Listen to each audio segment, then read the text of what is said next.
nothing. We're live. We're Bro, live. get off, mate. Move. We're live? Yep. Let's go. This is Takeover TV, and it's produced by students from NewVic College, and I'm one of them. We've Jack the Keys from the Muppets who run these studios, and we can do whatever we want for the next 30 minutes. So, we started by getting these two in. I'm Pippa Monique. You've probably seen me ranting on AFTV. And I'm Nancy Baker. I'm currently in the process of taking over the women's footballing world over at She's a Baller. I'm also the head coach of Rising Ballers Women FC. So they said we could choose whatever topics we wanted, as long as it was related to sport, of course. As our college is practically in the middle of Newham in London, we wanted to choose topics that actually mattered to the youngsters that live there. In the next 30 minutes, you're going to see an interview with a BMX rider at the top of her game, and you're also going to get an insight into the biggest British eSports organisation, Fnatic. And then we get serious with a look at two organisations that aim to educate and enlighten young people through sport. Fastskate, down in Kent, uses skating, whilst Fight for Peace in Woolwich helps kids through boxing and martial arts. So first up, let's grind into the world of skateboarding. We jumped in a car and we took a road trip down to Whitstable to meet a fella called Brent Lewis. He uses skateboarding to educate young people. But that got us thinking, how are skateboards even made? Have you ever wondered how this became this? Well, it started off with that turned into this, and this started off with that. We need a professional, Matty DeVere, he'll know. Hi, I'm Matty. I run my own handmade skateboard company called Big Eye Skateboard, based in North London. So I've been skating since I was about 9, 10 years old, causing havoc in Aldi car park with my mates.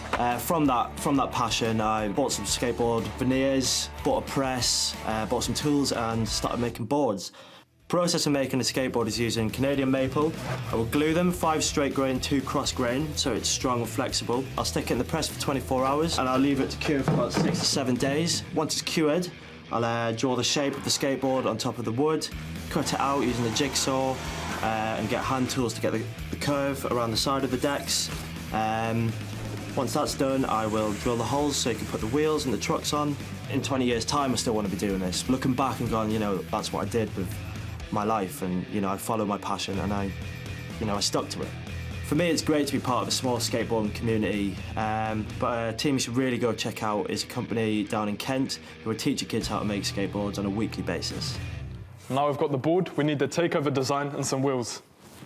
My name's Brent. I can help with that. My name's Brent Lewis. I'm the CEO of the Fastskate Foundation. We've been going 11 years and we're a charity that provides alternative education for young people throughout Kent and the UK. We're the UK's only and first professional skateboard and longboard design academy.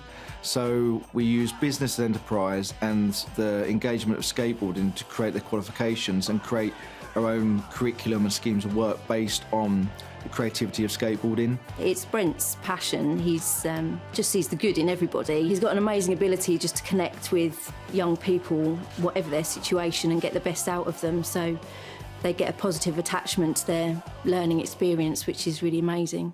There's ways of putting the artwork on. We can use spray paints as a base coat and then put the artwork on top. The way we're using quite a lot at the moment is using our laser cutter. And the way that happens, the students will come up with a picture or a photograph and then program it into CAD or a laser cutter program and then put into the laser cutter, and that gets cut out into the picture itself. So it can be etched, it can be fine lined. It's quite an impressive thing. Once the students have made their board, we put on the wheels, trucks, and the whole thing, so the whole thing becomes a completed skateboard. This is Jamie, our long-standing student. Has been with us for 3 years now. He got all his qualifications here, and then after the first year you get those qualifications, he works as an apprenticeship here. I've got something to say. You've helped us all out a lot, especially me, throughout the last couple of years. We've all put together a little video to show you. Hi Brent, this is Kirsty. I've been asked to do a short clip to express what the FAR Academy means to me and what it's done for my son. I believe this place is one of the only educational places where everyone can come to learn, relax, have a good skate. Hi Brent, just a little message to say thank you for everything that you're doing for my daughter at the FAR Academy. Thank you from everyone who you've made an impact on in their life. And I hope you continue to do it, because I'll be standing right next to you, buddy. Nice. Cheers, guys. Wow, that was nice.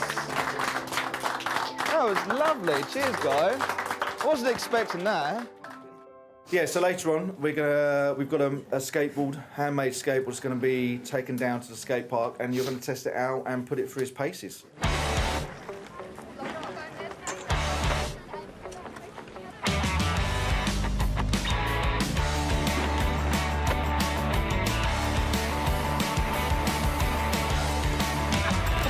And that's how you make a board. I was talking to Jarlo and a team behind that VT, and they were really impressed with how much of an impact fast skate is having on that community. Yeah, sometimes that kind of training away from the classroom really helps, whereas traditional education doesn't really have a big impact. Like, I really love school. I just wish I had more practical lessons. I went to uni and I finished it, but the most that I got from uni was the life experiences, like the people I met. I had to take that step into being an adult. But saying that, I wouldn't have done any of that without university. I get it. I mean, whenever I speak to someone about uni, they always say the best thing about it is their friends. So that's a saying in itself that it's not had that much of an impact in what you do outside of uni. Like, I went to uni to study sports journalism. I didn't finish the degree, as I said, but I went out there, I still picked up a camera, started a blog, started writing, and just by doing it myself and just getting out there, I've managed to interview some of the biggest athletes in the world of women's sport and men's sport. And I just feel like if you just get out there and do it, there's so much more to achieve. Maybe we should leave it to Danny. Danny, what are you going to do? Well, I've got to say, Brent down in Fastskate, he's actually put 3,000 people through that programme, and every single one of them have learned maths and English. And I think he's just struck up a very good mixture of it. Like, you're very for vocational learning, you're very for uni, but I think a mixture is always good. It's amazing. Does he get funding for that, though? No, he had to sell his van, you know. He had to sell his van, he stopped taking wages on some weeks just to fund this. I feel like more funding should go towards that, because I did some research, and this year alone, they've opened 8 further education colleges amongst the 12 that's already opened this year. And then you've got organisations like this that Brent's doing, and I feel like so much more money should go towards things like this, because kids are learning as well as getting things done. Skateboarding has got the Olympic seal of approval, but there's another sport we're going to be tackling, eSports. Although it's got its own massive following, we're going to take a look at the tape, and from what the guys are saying, they're not bothered about Tokyo 2020.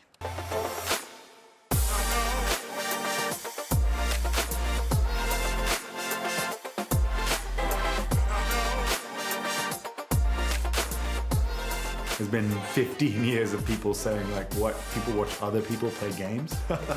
And then you realize that actually, what is sport if it's not just a game? You're watching someone put a ball over the net, through a hoop. It's just the difference is with esports is it's your imagination is the limit. I think esports and sports have a lot of similarities, and I think whether that's competing under pressure and the psychology of it, or whether that's the business side. But I think the comparison of them being esports being a sport, I think that's not fair. I think it should be its own thing. The games industry's always been pretty big in the UK, but since esports has grown, it's offered another sort of avenue for people to get involved in. Esports is its own beast entirely now. You know, it's all about spectating great performances, being the best.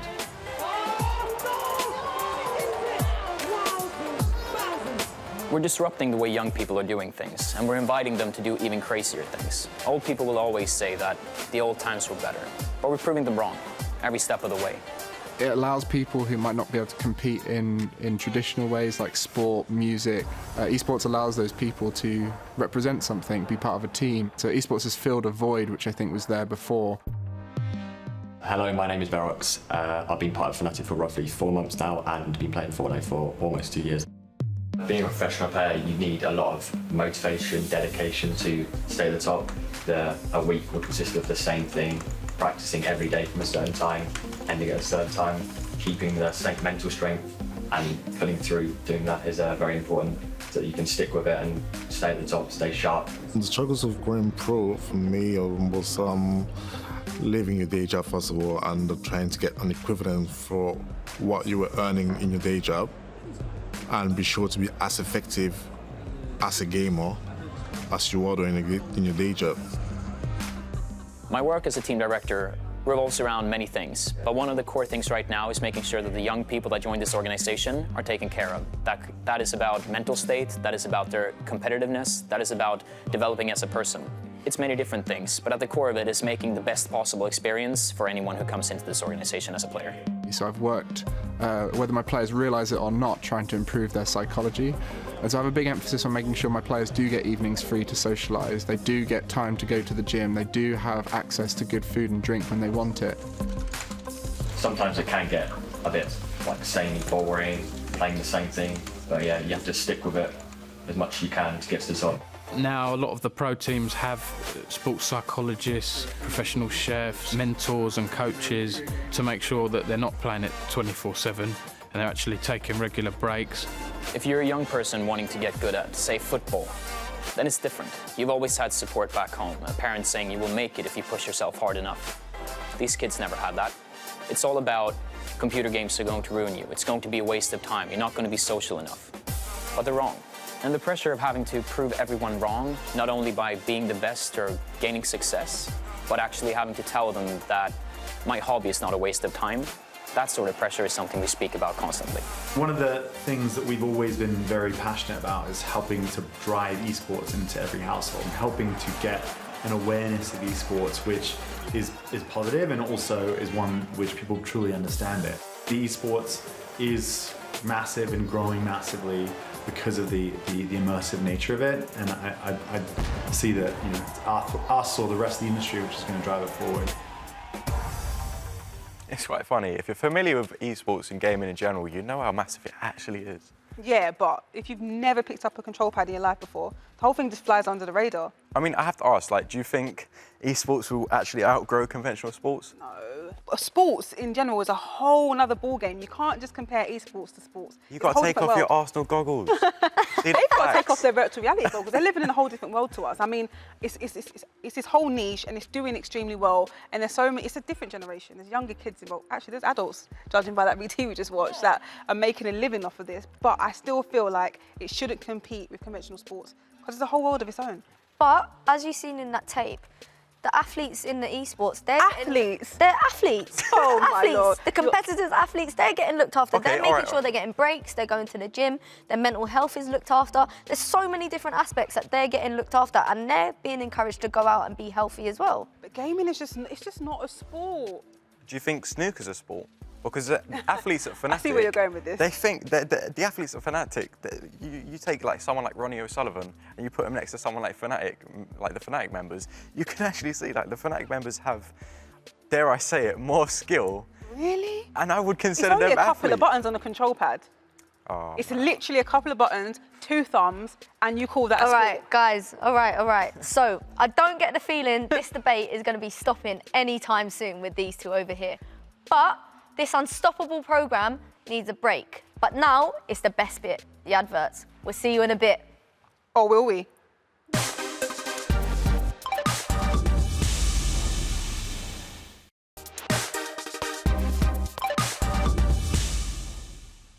Turns out we will. For those of you who missed the first part of the show, or indeed have a short attention span, that will make absolutely no sense at all. For the rest of you, welcome back. Now, we thought long and hard about the talent we wanted on Takeover. We knew we wanted to bag a rising star, somebody our own age and someone we can relate to. Maybe an Olympic hopeful, a junior women's world #1. Wait, not Bethany Shriever. Who only happens to tick every single one of those boxes. People tend to look at boys against girls in terms of how they ride and their skill sets. And Beth has got skills and she can jump, and that's something I've always loved watching.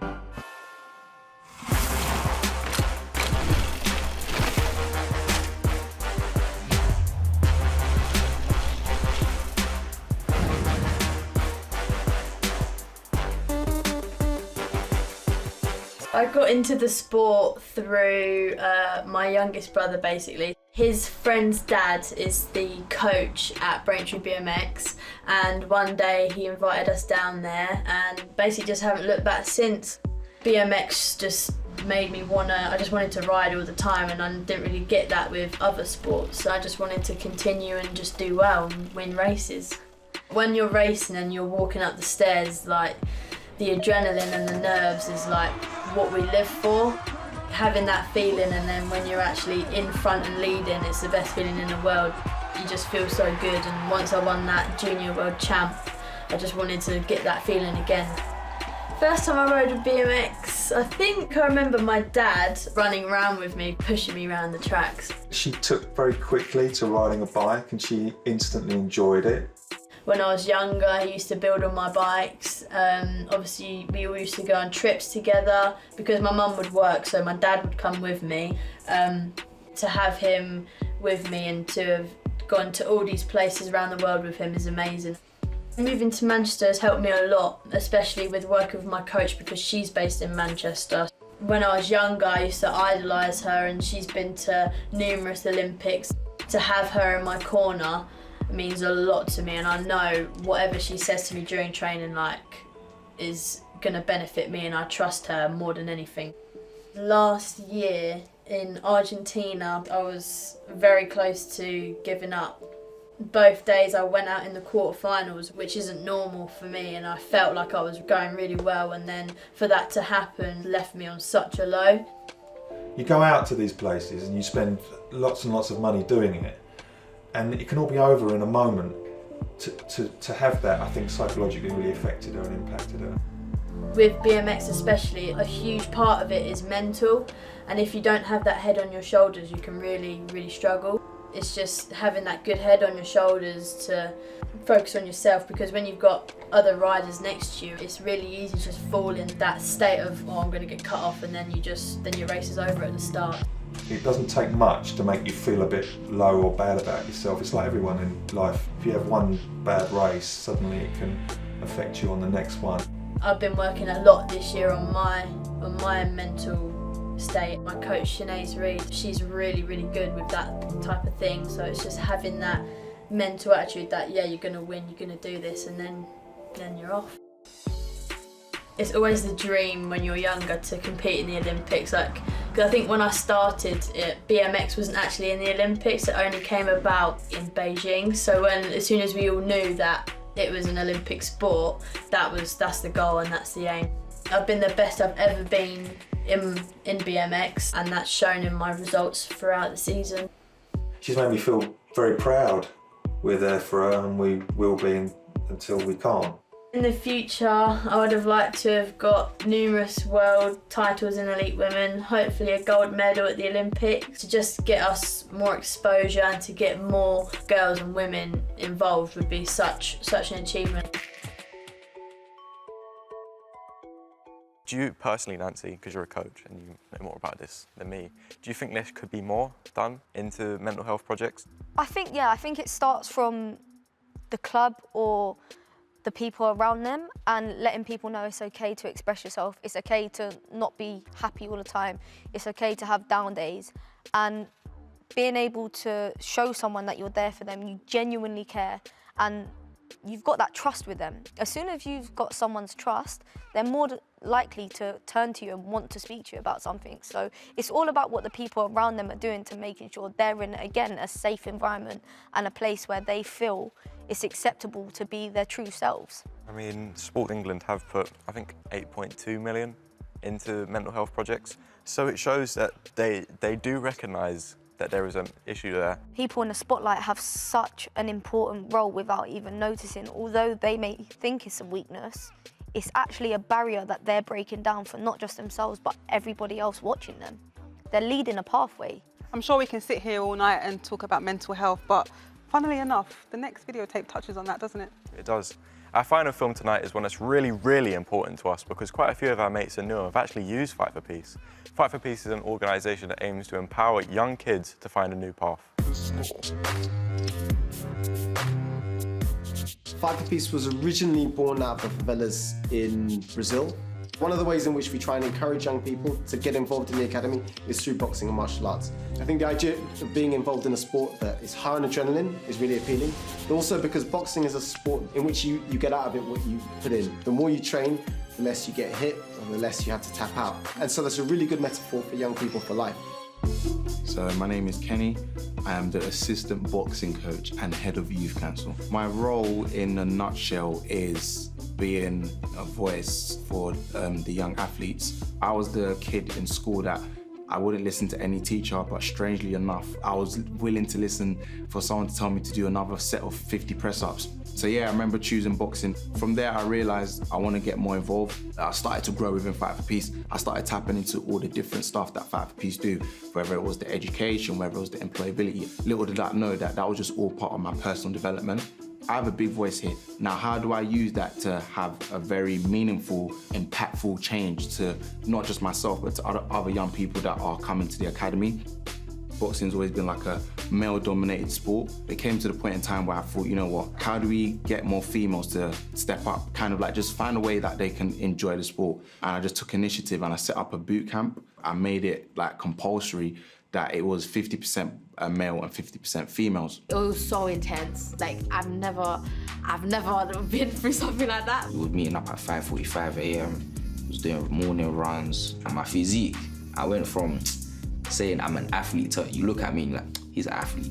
It sounds so cringy, but we actually built a family out of it. So we became really close. Unfortunately, I came really close with this one.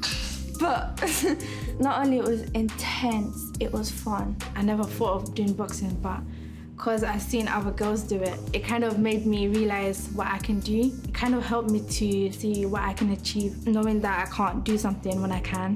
Because we girls weren't alone, it made us feel even more, like, in a way, safe and equal, that we can actually do it. I'm very grateful. I think we're all very grateful for what Kenny did with that.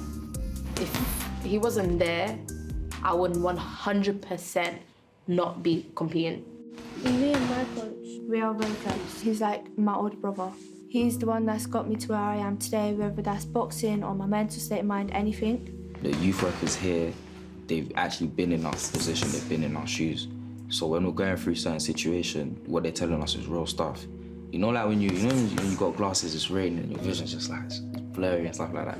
And it's like Fight for Peace was like kind of just cleared the lens for me, innit? I could have made so much dumb decisions, but because of the people I met here, they really spoke to me and it's like, alright, cool, they showed me a better way.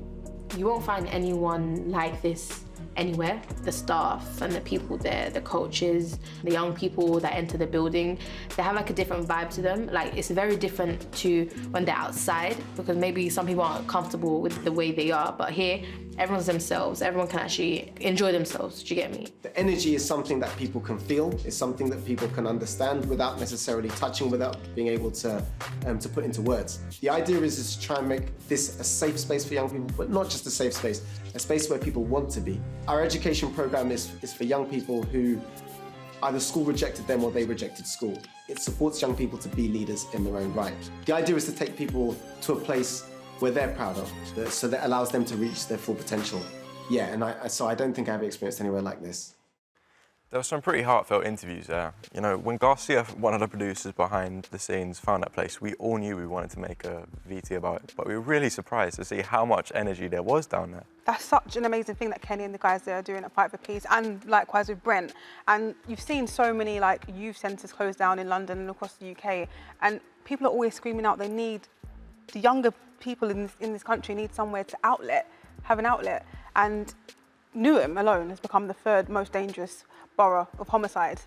And there's so many petty crimes going on and so many children literally killing each other. There's been stabbings, there's been murders. And I feel like places like this can really be a home for children who are going through whatever they're going through that takes them down that wrong path. I know quite a few boxers and they have to have determination, they need to be challenged, they need to be supported, they need to be so strict on themselves. And it's actually a really, really positive sport where they're self-taught. It's amazing, and I think that we need so much more of it because it's in a positive light and it's something that not everyone can do. The people that do these are genuine heroes, in my opinion. And they're installing discipline in these young people, and that is what a lot of young people need. And you need that in places like this, someone that, you know, will push you to do the right thing. And Kenny, to me, he is an idol, he is a hero. Like Nancy's a coach, and to your players, you're probably seen as an idol and a role model.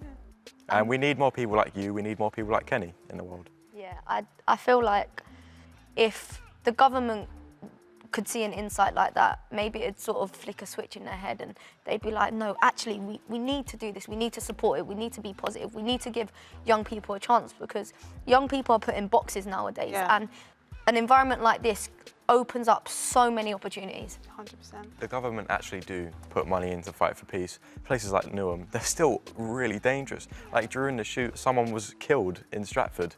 It's ridiculous. It really touched a nerve in everyone in the local community and wider as well. And I just feel like so much more could be done. And once people see things, initiatives like this, there may be, like you said, flick a switch on in their head and say, we need to support it. 100%. Yeah. It's amazing what they're doing, I think. I can't speak highly enough. I think I could just go on and on and on and just say how amazing they are, and I've just got so much respect for them. And when people see this, they have a new insight to Fight for Peace and for what Brent's doing over in Kent, and it just opened up their minds to what is available and how young people can be positively impacted. Well, that's it. We got into a lot of serious stuff in the end, but funnily enough, it didn't even seem that serious when we made it. Filming it was so much fun, and here is the proof. We use business enterprise and skateboarding to use their... This is Takeover TV. It's produced by students from NewVic College. Abdul, mate! You ready? Yeah. Hello. Oh my goodness. So you got good people around you to actually help you push you, like to get you. Right, we're gonna have to edit that. You can give me some energy right now. I'm blinked. Can I do that bit again? Sorry. Sorry, Nan. That's literally... Sorry, Joe. Sorry, Joe. Wait, can I get you to say one more thing? Okay, say one more thing. I'm interviewing you, so...